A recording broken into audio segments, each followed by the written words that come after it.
3 consecutive years. Central banks around the world quietly purchasing over 1,000 tons of gold annually, the highest level since 1967.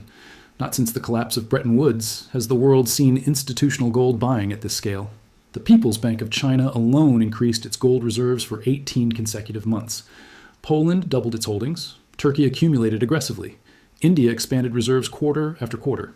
And while these institutions were accumulating gold at record pace, what were they telling the public? That fiat currencies are stable, that the dollar is strong, that gold is a relic of the past. Now, you might think central banks are just diversifying. Routine portfolio management. Nothing to see here, right?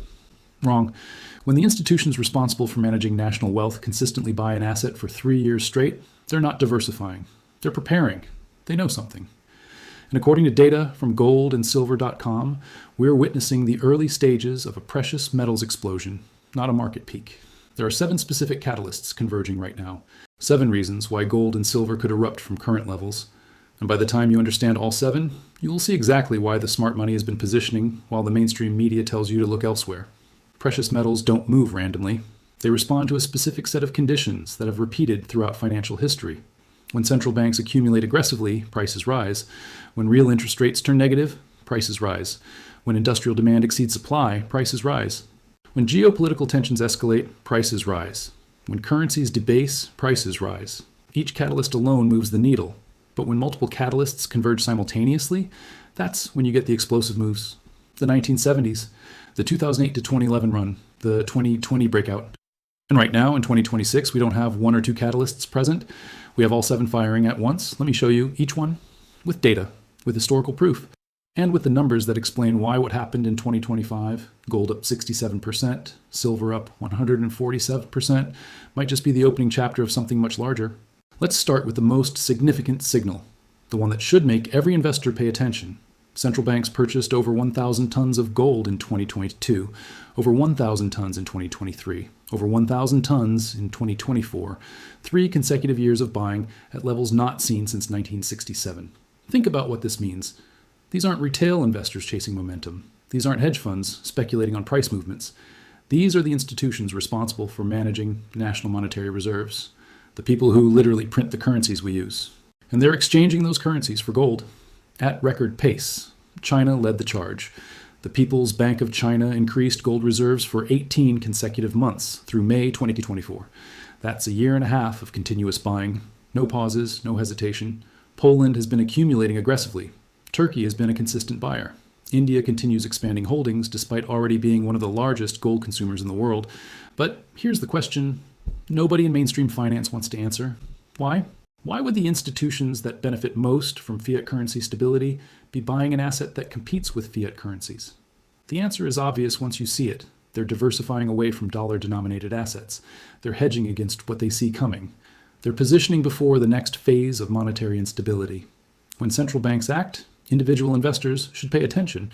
These institutions don't buy assets at record levels for 3 consecutive years without reason. They know something, and their actions are screaming it louder than their words ever will.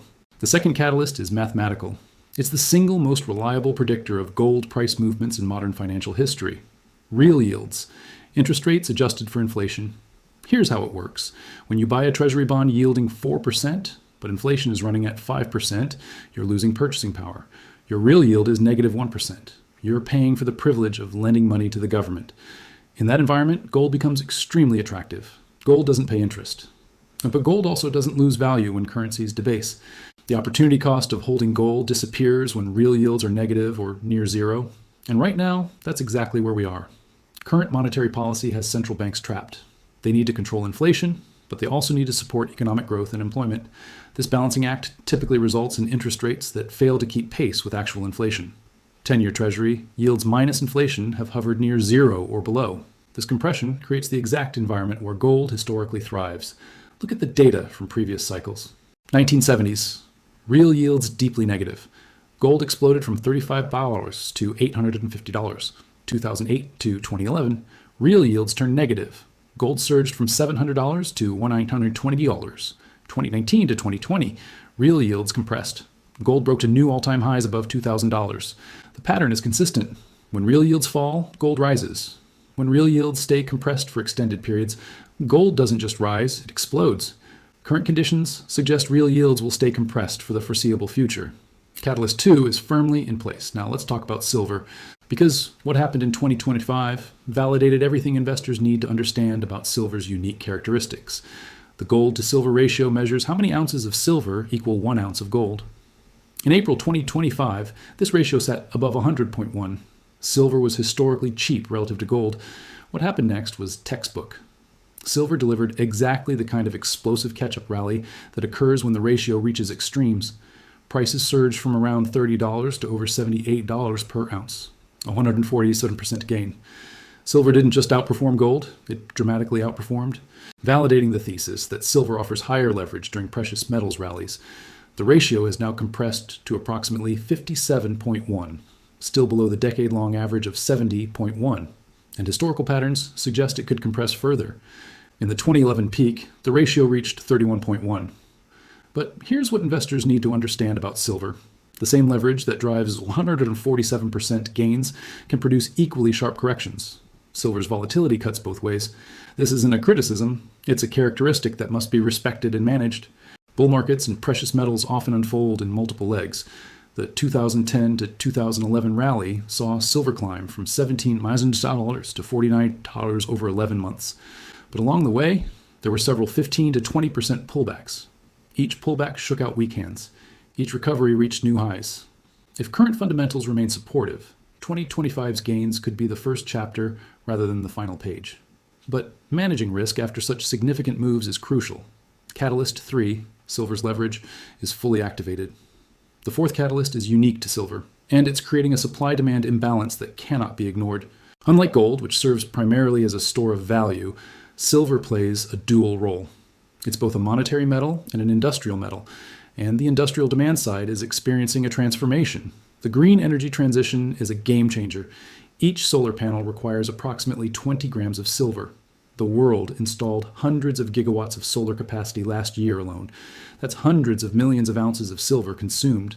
Electric vehicles use 25 to 50 grams of silver per car. EVs require silver for electronics, charging infrastructure, and battery connections. As EV adoption accelerates, so does silver demand.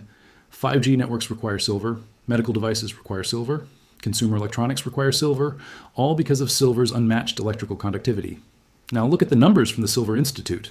Industrial demand is projected to reach approximately 700 million ounces this year. In 2020, it was around 530 million ounces. That's a 32% increase in just 4 years. And the trajectory shows no signs of slowing. Here's the crucial point. Industrial consumption removes silver from the market permanently. Unlike investment demand, which can return when investors sell, silver used in solar panels and electronics is gone forever. It's not coming back. Annual mine production sits around 850 million ounces. Total demand, industrial plus investment, approaches 1.1 billion ounces. The deficit is filled by recycling and above-ground stocks. But that's not sustainable long-term. When demand consistently exceeds production, prices must eventually adjust. The supply squeeze is real. Catalyst 4 is building pressure. Global uncertainty has reached levels not seen since the Cold War, and precious metals thrive in uncertainty. The logic is straightforward. Gold and silver maintain value regardless of political outcomes. They can't be sanctioned. They can't be frozen. They can't be devalued by government decree. Recent history validates this safe haven role. February 2022, Russia invades Ukraine. Gold jumps from $1,900 to over $2,050 in weeks. October 2023, the Israeli-Hamas conflict escalates. Gold spikes on safe haven flows. 2018 to 2019, U.S.-China trade tensions intensify. Gold breaks above $1,500 after years of consolidation. The current geopolitical landscape includes strained international relations across multiple regions, concerns about the stability of global institutions, the fracturing of the post-World War II order. These tensions show no signs of abating. As long as uncertainty persists, safe haven demand supports precious metals prices. Catalyst 5 is embedded in the global environment. The sixth catalyst is the elephant in the room, the one that governments don't want discussed openly: currency devaluation. The numbers are staggering. U.S. federal debt now exceeds $38 trillion. That's more than 120% of GDP. And it's growing every year. The U.S. isn't alone. Japan's debt-to-GDP ratio sits above 260%. European nations carry massive obligations. Emerging markets face their own debt challenges. These are levels historically associated with currency crises or dramatic devaluations. When debt becomes too large relative to economic output, governments face limited options. They can default, politically impossible in most cases.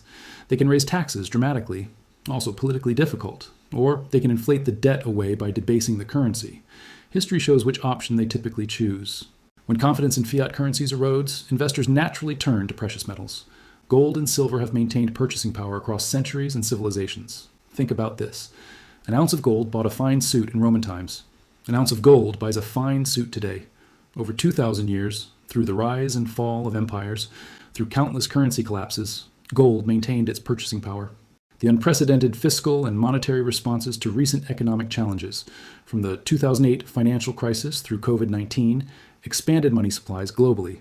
These policies prevented immediate crises, but they also planted seeds of concern about future currency valuations. Precious metals serve as insurance against this monetary uncertainty. As currency concerns intensify, their value increases proportionally. Catalyst 6 grows stronger with every trillion added to national debts. The seventh catalyst is visible on the charts, and 2025 delivered exactly the kind of explosive move that technical patterns suggested was building. Gold surged 67% in 2025, from around $2,950 to over $4,400 per ounce. That's not a modest gain. That's the kind of move that defines bull markets. Silver climbed an even more impressive 147%, from $30 to over $78, validating everything we know about silver as leverage during precious metals rallies. These aren't speculative spikes. Volume patterns during this rally indicate institutional participation, not just retail speculation. Pullbacks have been met with buying rather than selling, a bullish sign. Gold is now establishing new support zones around $4,200 to $40,400. The market is digesting gains rather than reversing them. Silver has broken above resistance levels that contained prices for over a decade. The charts show price discovery zones with limited historical resistance overhead. When assets break into new all-time high territory, there are no previous sellers waiting to exit at break-even. The path of least resistance is higher. Historical precedent from the 2010 to 2011 rally offers perspective. Gold gained 80% over 18 months with several corrections along the way. Silver more than tripled during the same period. If current fundamentals remain supportive, 2025's gains could indeed be the first chapter rather than the final page. Catalyst 7, the technical breakout, has already occurred. The question now is whether it continues. So what do you do with this information? You understand that 7 catalysts are converging simultaneously. Central bank demand, favorable real yields, silver's leverage, industrial supply squeeze, geopolitical uncertainty, currency devaluation concerns, technical breakout confirmation. This convergence is rare. It doesn't happen every year. When it does happen, precious metals deliver significant returns.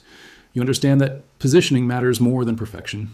Timing exact bottoms and tops is impossible, but recognizing when conditions favor precious metals, appreciation is achievable.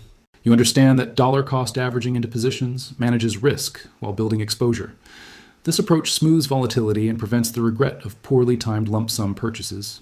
You understand that gold offers stability while silver offers leverage. Conservative investors might emphasize gold. Those with higher risk tolerance might emphasize silver. The right allocation depends on individual circumstances. You understand that taking profits, managing position sizes, and respecting volatility are essential. Bull markets reward patience, but they also punish complacency. You understand that the source of this analysis, goldandsilver.com, provides ongoing updates as these catalysts develop. Staying informed is part of staying positioned. And you understand that by the time mainstream media confirms the precious metals bull market, most of the opportunity will have passed. The institutions are already positioned. The central banks have been buying for 3 years. The question is whether individual investors will recognize the pattern in time.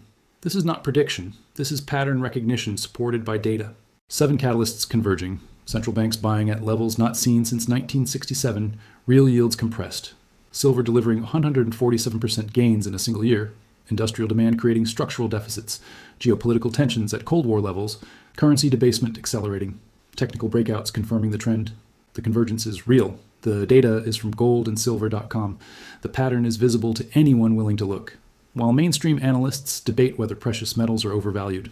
While financial media focuses on other narratives. While retail investors chase different opportunities. The smart money has already decided. Central banks have already positioned. And the catalysts driving this move remain firmly in place. If you want to understand precious metals markets, if you want to see how these catalysts develop week by week, if you want analysis based on data rather than speculation, subscribe now, turn on notifications, because the story isn't over.